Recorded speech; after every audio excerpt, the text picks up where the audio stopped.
Since you were a kid, you've probably heard it 100 times. Be braver. Speak up. You've tried. But deep down, it never felt natural. It was like you were always putting on a costume just to fit in. What if being quiet isn't a weakness at all, but a different kind of strength? In this episode, we'll dive into where that pattern comes from, how you can turn it into an actual advantage. Because the gray mouse, it was never really weak. It was just written into the wrong fairy tale. Ready? Let's begin.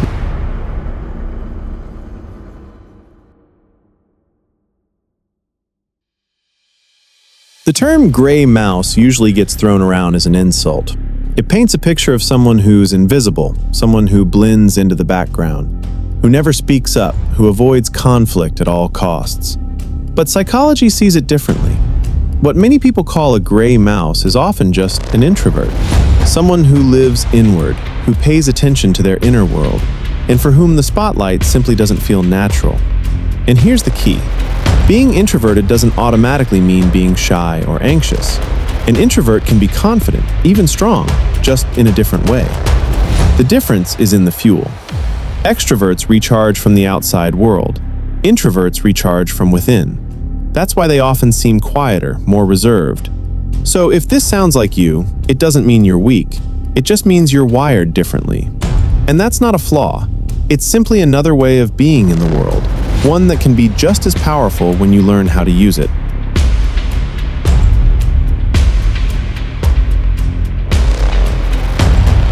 Picture this. A little kid wants to tie their own shoelaces. But before they can even try, mom or dad jumps in. Here, let me do it. It's faster this way. Or maybe every decision is made for them. What to wear, when to eat, who to play with. After a while, the child learns a quiet lesson. I don't really need to try. Life happens for me. Others will take care of it. And if you grow up like that, it's easy to become the adult who keeps their head down, who doesn't speak up in meetings, who avoids conflict. Forget the genetics for a moment. Research shows the emotional climate you grow up in plays a huge role in how your personality unfolds.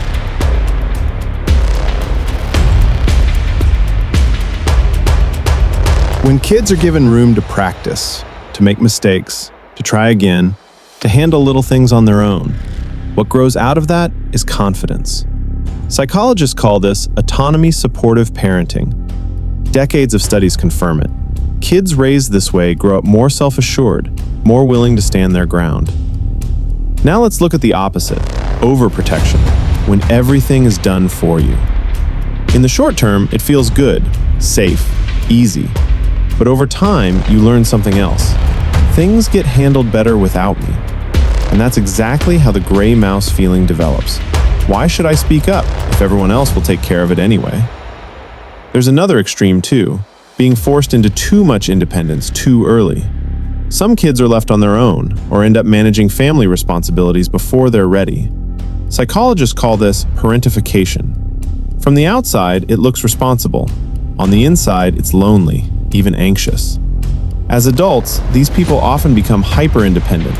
They never ask for help, they shut down, they carry everything themselves. And the world might easily mistake that for introversion.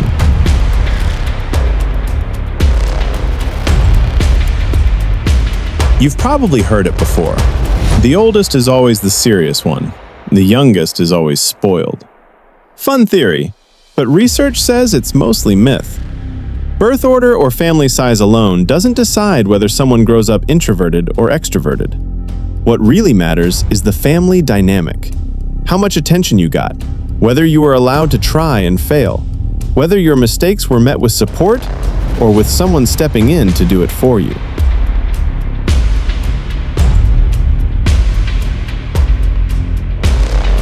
Here's the big question. Are you truly an introvert? Or are you more shy, even anxious? Because those two things are very different. An introvert doesn't fear social situations. They can go to a party, enjoy themselves, and have a good time. But after a while, their energy drains, and they'd rather head home to recharge. A shy or anxious person, on the other hand, often wants to connect, but freezes up. They stay quiet, not because they don't crave connection, but because they're afraid afraid of being judged, rejected, or making a mistake. That's the key difference. If your heart races, your palms sweat, and you start dreading an event days in advance, that's anxiety. If you just prefer deep one-on-one conversations over endless small talk, that's introversion. Think it through as you listen. You might be more introverted if you enjoy socializing but you tire quickly. If you're not afraid to speak up but feel more like yourself in smaller, trusted groups. If you prefer to listen first, then respond. If being alone, reading, creating, reflecting, recharges you. And if you get more out of deep, meaningful conversations than shallow chit-chat. You might be more anxious if you often fear speaking up because you worry about being laughed at. If before a presentation your heart pounds, your hands shake, and you want to run. If you stress days in advance about social events. Or if you beat yourself up afterward. Why did I say that? Why didn't I say something else? Sometimes you might even avoid going out altogether just to dodge the discomfort. Why does this difference matter? Because the way forward isn't the same. Introversion is a personality trait. You don't need to fix it. You learn to use it as a strength. Anxiety, though, is a fear, and fears can be worked on with small steps, with confidence building, even with the help of a professional if needed. And here's the heart of it. Just because you're reserved doesn't automatically mean you're anxious. One is a way of being. The other is a fear you can overcome. This isn't a diagnosis, it's a compass. If you recognize yourself in the anxious side, know this: it can change. If you see yourself in the introverted side, remind yourself, it's not a flaw, it's simply how you're wired. And when you learn to use that wiring on purpose, the so-called gray mouse can be far stronger than anyone ever expected.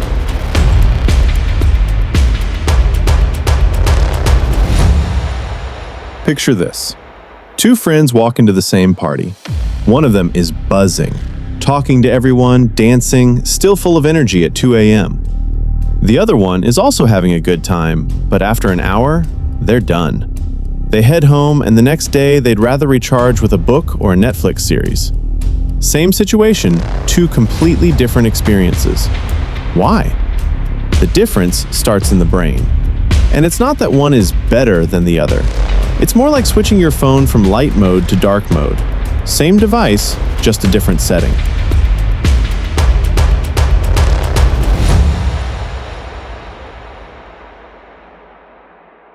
Dopamine is that chemical we often call the happy hormone, but really it's more about excitement, motivation, and reward. It fires when something new, stimulating, or enjoyable happens. Now, extrovert brains respond more strongly to dopamine. That's why they crave the buzz of parties, crowds, and action. That dopamine hit literally charges them up. Introverts, on the other hand, reach their limit faster. Too much stimulation and their nervous system basically says, okay, that's enough. That's why they often prefer fewer but deeper experiences over non-stop stimulation. It's not fear that sends them home, it's saturation. And here's a fun twist. Dopamine isn't only about the moment itself. It also kicks in with anticipation. Just imagining the weekend plans, picturing that coffee date, or looking forward to finishing a great book. The brain is already rewarding you. That's one reason many introverts love planning, reflecting, and savoring things in advance. For them, the waiting itself can be just as satisfying as the experience.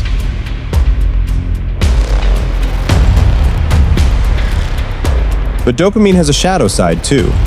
Those sudden, extreme dopamine spikes from things like extreme sports, drugs, gambling, or even endless scrolling on social media give you a rush of euphoria.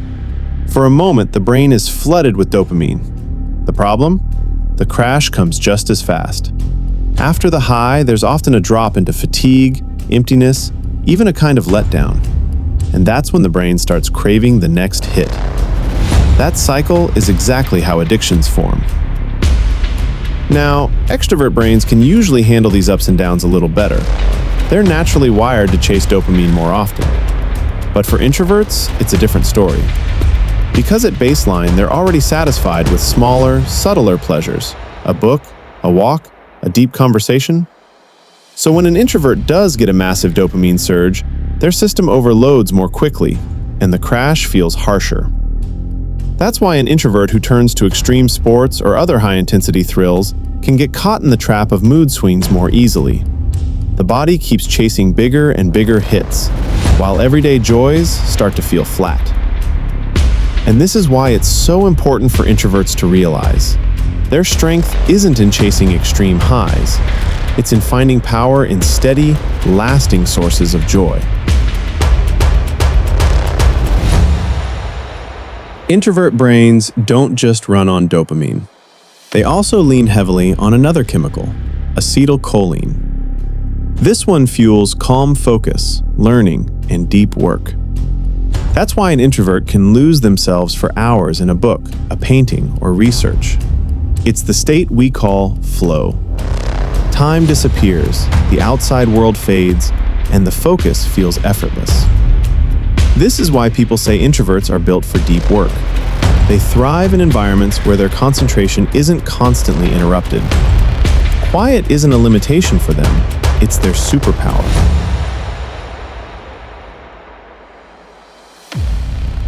Brain imaging studies, like fMRI scans, show that introverts have more activity in the prefrontal cortex. That's the area tied to deep thinking, self-reflection, and careful decision-making. It's why they like to organize their thoughts before speaking. Extroverts, on the other hand, show stronger activity in the brain's reward circuits and quick response networks. They'll often say the first thing that comes to mind. It might not be fully polished, but energy and momentum carry them forward. This isn't about one being smarter than the other, it's simply two styles. Introverts process deeper, extroverts process faster. Think about a work meeting. The extroverted colleague immediately throws out an idea. The introvert is still arranging their thoughts. By the time they're ready to share, the conversation has already moved on. On the way home, they're thinking, I knew the answer, why didn't I speak up? It wasn't a lack of courage, it was the timing.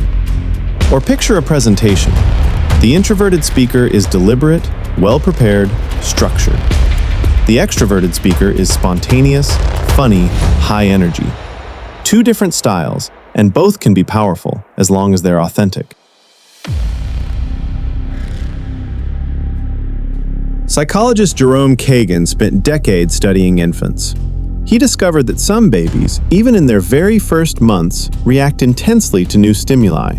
A loud noise, a stranger's face, a new toy. He called them highly reactive. And here's what he found. Many of those babies later grew into more reserved, cautious children. Not all of them, but the numbers were significantly higher.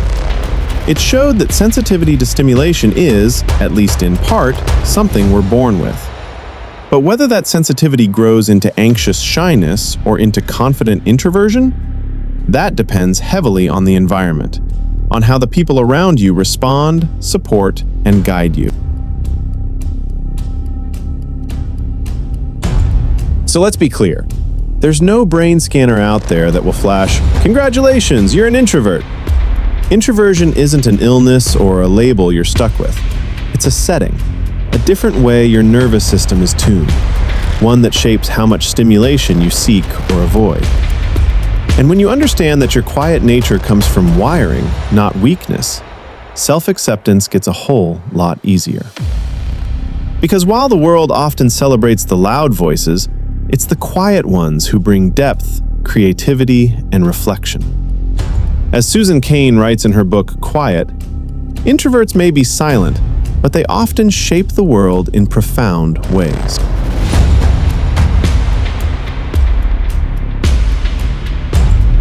When someone recognizes themselves in the role of the gray mouse, they often see only the weaknesses. I don't speak up. I stay in the background. I don't have the guts. But introversion is so much more than that. It's packed with strengths. And yes, it comes with a few traps you need to watch out for. One of the greatest strengths? Deep attention. Introverts notice the details others miss.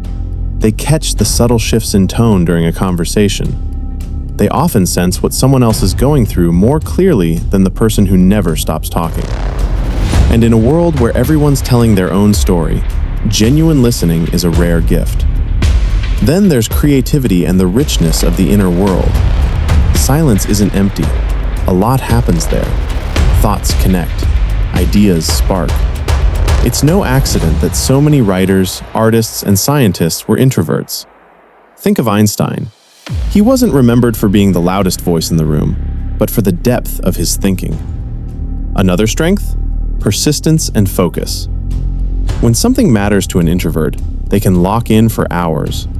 No constant multitasking, no darting from one thing to the next, just immersion.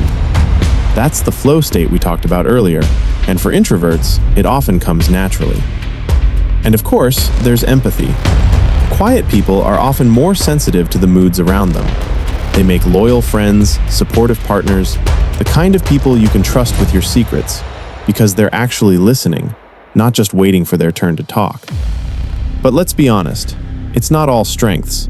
Introversion has its pitfalls too. The first is overthinking. Before you speak, you run it through your mind 100 times. Is this a good idea? What will they think? Do I sound stupid? By the time you're ready, the conversation has already moved on. Then there's self-doubt. That voice inside saying, better not say anything, what if it's awkward? Over time, that chips away at your confidence. Another trap is fading into the background. Introverts tend to quietly get the work done, while someone louder takes the credit.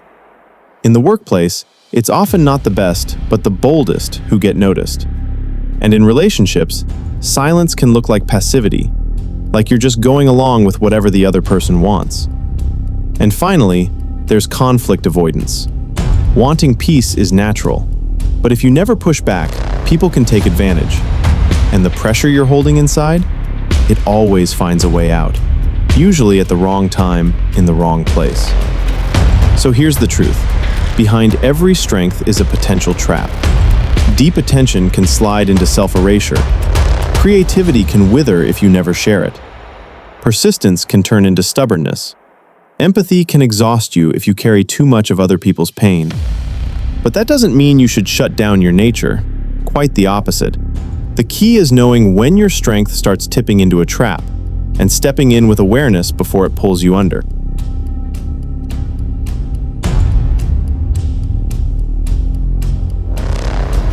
Picture this. It's evening. As an introvert, you're craving a quiet movie night at home. But your partner, they're already planning the weekend. Friday night party, Saturday dinner with friends, Sunday hiking trip. If that scenario feels familiar, you know how tricky it can be. One of you recharges with constant activity, while the other gets drained. And that clash often sparks tension. Your environment plays a huge role in how you experience your introversion, not just in your relationship, but with friends, at work, even in your family. Let's break it down. Introvert-extrovert relationships. This is the classic opposites attract story. The extrovert brings the energy, the social buzz. The introvert brings calm and depth. Together, it can be colorful and complementary. But if you just thought, yeah, that sounds like us, and it's where we fight the most, you're not alone. It's natural. The introvert eventually feels overwhelmed by too many plans. The extrovert feels neglected if their partner always craves quiet. The key isn't blame, it's communication. You're not enemies, you're just wired differently. Two introverts together. From the outside, it looks like pure harmony. Peaceful evenings, quiet routines, safe company. And if that's your life, you probably feel secure. But there's a hidden risk. Two introverts can easily close themselves off. Without intentional effort to connect outward, you may suddenly realize weeks have passed without seeing anyone. It feels cozy, but over time, it can shrink your world. The workplace environment. If you've ever worked in an open office, you already know how exhausting it can be. Constant noise, non-stop meetings, social interruptions all day. For an introvert, that can be draining, even burning. But flip the setting. Give them some quiet, even just a slice of it, and productivity skyrockets.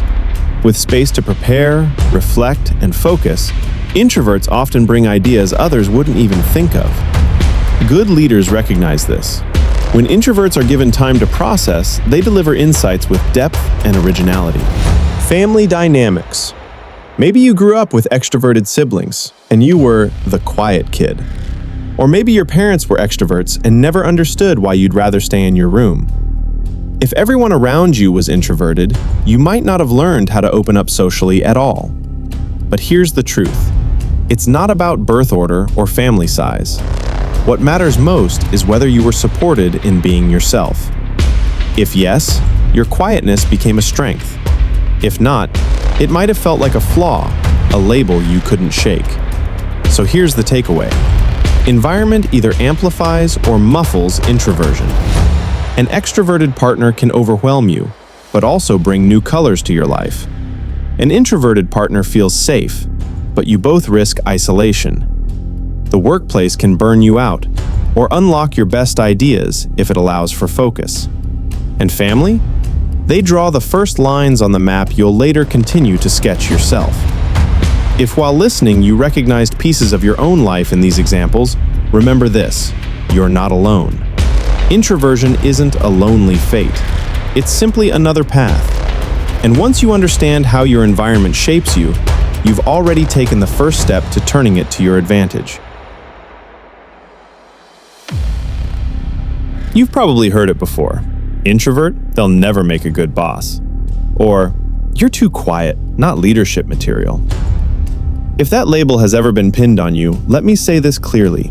Your volume level does not determine how valuable you are as a leader or as a professional.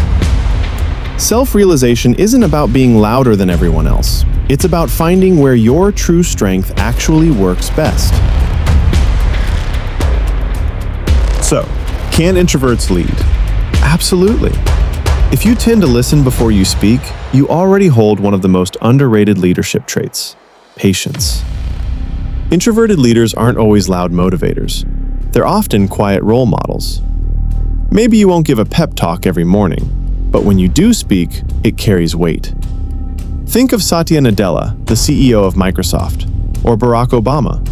Both are widely considered introverts, yet they moved millions. Why? Because their words drew power not from volume, but from authenticity. Maybe right now you're an employee, and it often feels like you're invisible. You put in the work, someone else gets the spotlight. If that resonates, remember this: background work is still the backbone of every team. You're the steady foundation, and that strength becomes visible when you occasionally step forward. You don't have to hog the spotlight every day, but when an idea or success carries your name, let people know. For many introverts, the dream is working solo, at their own pace. Maybe you feel that too. Freelancing, creative fields, research, writing, design, coding, therapy, coaching. These are areas where inner focus isn't just helpful, it's essential. Maybe you'll find your freedom here. No need to adjust to someone else's energy. Instead, you build something from your own inner world, and that creation can enrich others. If you've ever felt, I'm just not loud enough for this world, pause for a moment. Self-realization doesn't mean transforming into an extrovert. It means discovering where your strengths lie and using them fully. Maybe your voice doesn't fill a room, but your ideas, your work, your art, they can reach people in ways that last longer because they come from depth. Introvert career success isn't about chasing the spotlight. It's about creating your own space. When you learn where your focus, creativity, and empathy shine, you'll see there's room for you anywhere. As a leader, as a quiet team player, or as a fully independent creator. And the truth is, you don't need to change to succeed. You just need to step into your own strengths, intentionally and unapologetically. When people think of confidence, they often picture something loud. The person who always speaks first, The one who owns the room, the one with all the answers. And if you're an introvert, maybe you felt like you're at a disadvantage in a world that rewards volume. But here's the truth. Confidence isn't about how loud you are. Confidence is believing in what you say, even if you say it softly. If speaking up in a meeting feels intimidating, start small. Share one quick thought. Ask a simple question. Just a sentence. You don't have to deliver a grand speech. Every small contribution builds your confidence. And you've probably felt it before. Once you speak up once, it's easier to do it again. As an introvert, you probably like to prepare ahead of time. That's not a weakness. That's one of your greatest strengths. If you know you have a meeting, a presentation, or even a family discussion coming up, prepare. Write down your key points. Practice what you want to say. When you walk in with a mental roadmap, you're less likely to be thrown off course. One of the quiet secrets of confidence? Preparation. You've probably had moments when you didn't feel like speaking, but even then, your body speaks for you. Standing tall, making eye contact, keeping your hands relaxed. These all send a message of confidence, even if inside you're shaking. And when your audience sees that, half the battle is already won. If you often worry about what others will think, try flipping the script in your head. Instead of, "This is probably a dumb idea," tell yourself, "This might be exactly what someone needs to hear." Instead of, "I'm not good enough," try, "I don't know it yet, but I can learn." Confidence doesn't always start as a feeling. Sometimes it begins as a choice. Try journaling. Every night, write down one moment where you were brave. It could be tiny, a question you asked, a comment you made, a moment you spoke up. Make a list of your strengths. When doubt hits, remind yourself of what you can do. Seek out one-on-one situations. If big groups feel overwhelming, start smaller. Share your thoughts with a friend or a colleague. And don't rush yourself. You don't have to respond instantly. Sometimes a pause is confidence. It shows you're thinking before you speak. Confidence isn't about noise. It's about knowing that your quiet voice has value. Step by step, as you practice using your strengths, you'll realize something powerful. Being an introvert doesn't make you less. It makes you different. And that difference? That's exactly what makes you stand out. Now that we've walked this path together, maybe you've realized something. Being a gray mouse isn't a weakness. It's not a disadvantage. And it's definitely not a label to hold you back. It's simply a way of being. A quieter path. One that turns inward more often. And because of that, it carries a strength the noisy world often forgets. If you've ever felt like you're not loud enough, not bold enough, let this sink in. You don't have to be. Silence itself can be powerful. In fact, sometimes silence carries further than the loudest shout. Think back to the great figures of history. Many of them weren't flashy. They weren't the loudest in the room. They were steady. They built quietly. They spoke when it mattered, and when they did, the world listened. Maybe that's how you work too. Maybe you're one of those who watch, reflect, and feel. And when you finally speak, it matters. That's your power. The question isn't whether you need to reshape yourself. The question is whether you dare to believe. You are already complete, exactly as you are. So next time someone calls you a gray mouse, smile. Because now you know. The gray mouse isn't invisible. The gray mouse shapes the world quietly. And real strength? It's hidden in that very silence.